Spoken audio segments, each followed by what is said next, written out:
In today's video, I'm going to teach you how to edit your schedule in Time Doctor 2 as an employee. This guide will help you navigate through the necessary steps so you can manage your time entries effectively. Let's dive in. Start by opening your preferred web browser. Once you're ready, simply carry out a search for Time Doctor. You'll see several results pop up, but you should look for the one with the URL timedoctor.com, which is likely featured prominently as one of the first links. Click on this link to head straight to the Time Doctor homepage. After accessing the website, you'll need to log into your account. Keep in mind that to edit your time entries, your administrator must have given you the appropriate permissions. Without these permissions, you won't be able to make any changes, so make sure that's in place before proceeding. Once logged in, navigate to the Edit Time page. You might find this either on the top navigation bar or within a side menu panel, depending on your interface layout. This page is where you'll manage your time entries. Next, you'll need to select the specific date you intend to edit. This is typically done via a drop-down menu wherein you can choose the relevant day. Identifying the correct date is crucial as it determines the scope of your edits.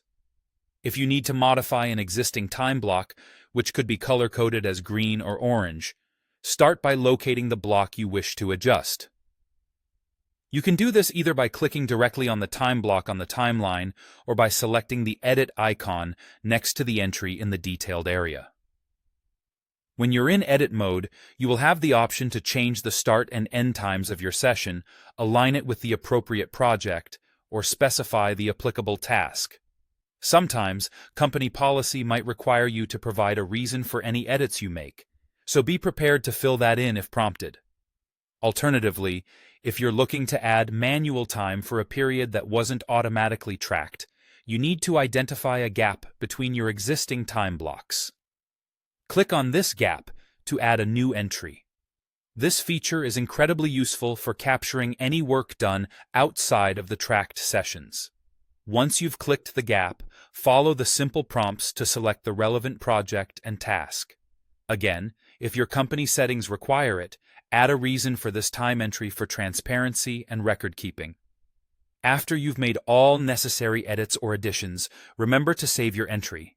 It's a simple step but crucial to ensure all your changes and manual entries are updated and reflected accurately for your review and your administrator's records.